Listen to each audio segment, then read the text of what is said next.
Hello all. నాకు తెలిసి అందరూ ఎగ్జామ్ డేట్ కోసం వెయిట్ చేస్తున్నారనుకుంటా. అప్లికేషన్ విండో క్లోజ్ అయ్యి 3 మంత్స్ అయింది. అరే ఏంట్రా ఇంకా డేట్స్ ఇవ్వలేదు అని అందరూ వెయిట్ చేస్తున్నాం. అది కరెక్టే. కానీ లాస్ట్ టైమ్ జరిగినప్పుడు NTPC exam application window close అయిన 4-5 మంత్స్ స్పాన్‌లో సీబీటీ 1 అనేది కండక్ట్ చేశారు. సో, మ్యాథ్స్ ఇయర్ కూడా అలానే కండక్ట్ చేయొచ్చు. ఇప్పటికి విండో క్లోజ్ అయ్యి 4 మంత్స్ అయింది కాబట్టి maths March ending or April first or second వీక్‌లో కల్లా స్టార్ట్ అయిపోతది. ఇంకా అఫీషియల్‌గా అయితే అనౌన్స్ చేయలేదు. బట్ నేను అనుకుంటున్నాను లాస్ట్ టైమ్ డేట్స్ ప్రకారము హార్డ్‌లీ మహా అయితే ఒక మినిమమ్ 2 మంత్స్ ఏసుకున్న 60 డేస్ ఆర్ మాక్సిమం 80 డేస్ అంతే. అంతకు మించి అయితే మనకి టైం లేదు. సో, స్టార్ట్ చేయండి ప్రిపరేషన్. స్ట్రాటజీ కోసం మనం నెక్స్ట్ వీడియోలో చూద్దాం. బట్ ఫస్ట్ బేసిక్‌గా ఎగ్జామ్ కోసం తెలుసుకుందాం ఫస్ట్. అంటే ఇప్పటి నుండే మన సిలబస్ కంప్లీట్ చేసినా చేయకపోయినా ప్రీవియస్ పేపర్స్ అవి రాయడం వల్ల ఏంటంటే మనకి ఎగ్జామ్‌లో క్వెషన్స్ ఎలా వస్తున్నాయి అండ్ ఎక్కడి నుండి ఏ టాపిక్ నుంచి ఎలా ఇస్తున్నాడు, ఎంత డెప్త్‌కెళ్తున్నాడు ఇవన్నీ మనకి తెలుస్తాయి. సో దట్ మనం అది చదివినప్పుడు ఓకేరా ఈ క్వెషన్ ఇలా ఇచ్చారు ఇందులో అనేది మనకు అర్థమవుతది. సో, అందుకనే నేనేమంటానంటే సిలబస్ అయినా అవ్వకపోయినా రోజుకి అట్‌లీస్ట్ మినిమమ్ ఫుల్ లెంగ్త్ టెస్ట్‌లు కాకపోయినా అట్‌లీస్ట్ సెక్షన్స్ వైస్ అయినా మినిమమ్ రోజుకొక 50 క్వెషన్స్ అన్నా అటెంప్ట్ చేయండి విత్ టైమ్. టైమర్ చాలా ఇంపార్టెంట్. ఓకేనా? ఆర్ ఎల్స్ అట్‌లీస్ట్ రోజు సెక్షన్ వైస్ టెస్ట్ ఇచ్చినా వీక్‌కి అట్‌లీస్ట్ వన్స్ అయినా ఫుల్ లెంగ్త్ టెస్ట్ ఇవ్వండి. సో దట్ అప్పుడు మీకు టైమ్ మేనేజ్ చేయడం ఇవన్నీ అలవాటవుతది. ఓకేనా? And okay. సో, ఇదంతా ఓకే. అసల సో, ఫస్ట్ మనం తెలుసుకోవాల్సిందేంటంటే అసలు ఎగ్జామ్ పేపర్ ఎలా ఉంటది? అసలు ఇవన్నీ ఓకే. ఇందులో చాలా జోన్స్ ఉన్నాయి. ఒక్కొక్కళ్ళు ఒక్కొక్క జోన్‌కి అప్లై చేసాము. అసలు మన సెంటర్ ఎక్కడొస్తది? మనం అప్లై చేసిన జోన్‌లోనే వస్తదా? లేకపోతే మనం స్టేట్ రిలేటెడ్ లేదా మన చుట్టుపక్కల ఎక్కడన్నా ఇస్తారా? ఏంటి అనేది అందరికీ డౌట్ ఉంది. సో, దీనికోసం కూడా చూద్దాము. సెంటర్స్ ఎక్కడొస్తాయి? ఎలా వస్తాయి? అని చెప్పి. అండ్ సెకండ్ థింగ్ మెయిన్‌లీ అసల ఎన్ని క్వెషన్స్ ఉంటాయి? అసలు ఎంత టైము? అసలు క్వెషన్‌కి ఎన్ని సెకండ్స్ వస్తుంది? అది చూద్దాము. నెక్స్ట్ నెగెటివ్ మార్కింగ్ ఎలా కాలిక్యులేట్ చేస్తాము అనేది చూద్దాము. మెయిన్ బేసిక్ అసలు పేపర్‌లో ఏముంటది? ఎలా ఉంటది? అసలు సెలక్షన్ ప్రాసెస్ ఏంటి? అనేది ఈ వీడియోలో చూద్దాం. మనం నెక్స్ట్ వీడియోలో స్ట్రాటజీ చూసుకుందాం. స్ట్రాటజీ అంటే అసలు పేపర్‌ని ఎలా అనలైజ్ చేయాలి? ఏంటి అనేది మనం నెక్స్ట్ వీడియోలో చూద్దాము. ఓకే. ఇప్పుడు స్టార్ట్ చేద్దాం. రైల్వే రిక్రూట్మెంట్ బోర్డ్ మన ఎగ్జామ్ నోటిఫికేషన్ అప్లికేషన్ విండో దగ్గర నుండి మన సెలక్షన్ ప్రాసెస్ అయ్యేంత వరకు ప్రతిదీ వీళ్ళ రెస్పాన్సిబిలిటీయే. సో, వీళ్ళు ప్రతి అప్డేట్ కూడా వీళ్ళ అఫీషియల్ పేజ్‌లో రిలీజ్ చేస్తూ ఉంటారు. సో, ఈ 80 పేజెస్ నోటిఫికేషన్ కూడా వాళ్ళే రిలీజ్ చేశారు. వీళ్ళు రిలీజ్ చేసిన ఈ నోటిఫికేషన్‌లోనే అసలు ఎగ్జామ్ సెంటర్స్ ఎలా ఉంటాయి? సిలబస్ ఏంటి? నెక్స్ట్ పేపర్ మోడ్ ఏంటి? అండ్ ఎన్ని క్వెషన్స్ ఉంటాయి? ప్రతీదీ కూడా మెన్షన్ చేశారు. సో, ఈ ఎగ్జామ్ సెంటర్స్ వచ్చేటప్పటికి పర్టిక్యులర్‌గా మనం అప్లై చేసిన జోన్‌లోనే వస్తది అని చెప్పలేము. లేదా మనం ఏ స్టేట్‌కి బిలాంగ్ అయితే ఆ స్టేట్‌లో ఉంటదని కూడా చెప్పలేము. సో, వాళ్ళ ఫీజిబిలిటీ బట్టి అండ్ ఎగ్జామ్ సెంటర్స్ బట్టి అండ్ మనం ఫస్ట్ ఒకవేళ అప్లై చేసి అండ్ మేబీ ఆ నంబర్స్ బట్టి కూడా ఉండొచ్చు. ఒకవేళ మన స్టేట్‌లో వస్తే అక్కడే రాయొచ్చు. లేదా వేరే స్టేట్స్‌లో కూడా వచ్చే అవకాశం ఉంటది. అండ్ ఎక్కడొచ్చినా మనం అక్కడే రాయాలి. నేను ఆ స్టేట్ కాదు, ఆ జోన్‌లో అప్లై చేయలేదు అయినా గాని వచ్చింది అంటే ఇంక తప్పదు. ఇంకా అక్కడే రాయాలి.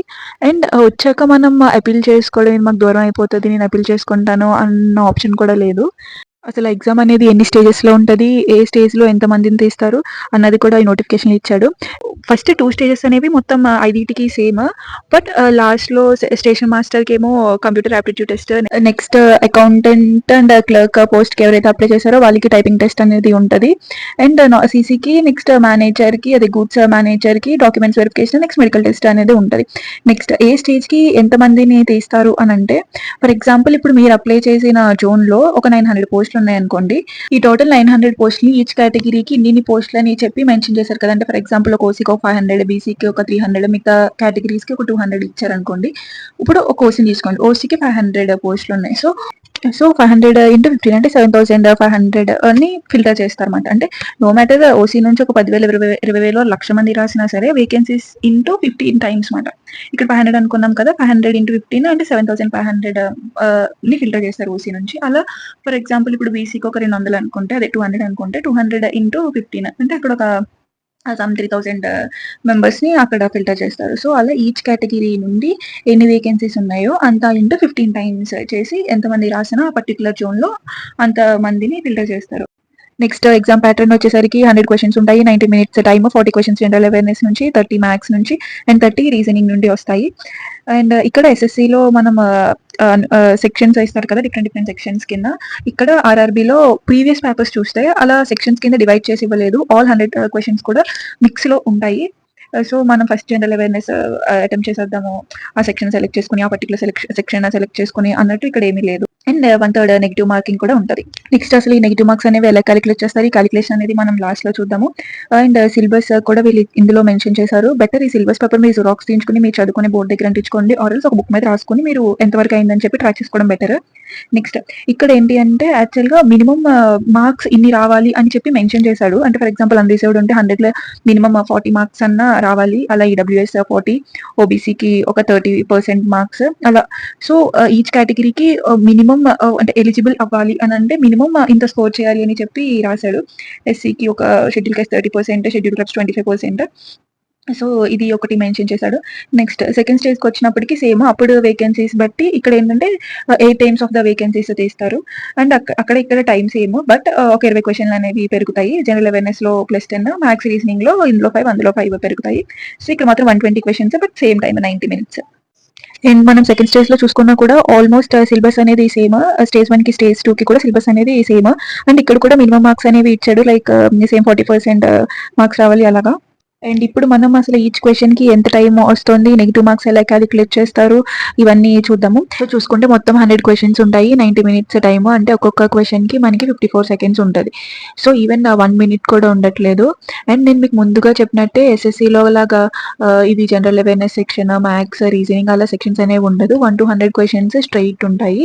సో, బెటర్ ఏంటి అంటే ఫస్ట్ ఒక 12, 13 అంటే 12, 15 మినిట్స్‌లో మొత్తం ఒకసారి మొత్తం 100 క్వెషన్స్ చెక్ చేసుకుంటూ వెళ్ళండి. అంటే అక్కడ ఎక్కడైనా మీకు జనరల్ అవేర్‌నెస్ క్వెషన్ ఆర్ అలా చూడగానే పెట్టేసే క్వెషన్స్ ఏమైనా ఉంటే అవి పెట్టేసుకోవాలి. అది ఒక ఫస్ట్ 15, 12 మినిట్స్‌లో కంప్లీట్ చేసేయాలి. నెక్స్ట్ కొంచెం టైం తీసుకునేవి, నెక్స్ట్ బాగా టైం తీసుకునేవి లాస్ట్‌లో పెట్టుకుంటే మనకి టైం అనేది సరిపోతది. నెక్స్ట్ మనం మార్క్స్ అనేవి ఎలా కాలిక్యులేట్ చేస్తారో చూద్దాము. మొత్తం 100 క్వెషన్స్ ఉంటాయి. ఫర్ ఎగ్జాంపుల్ మనం ఆ 100లో 85 క్వెషన్స్ పెట్టాము అనుకుందాము.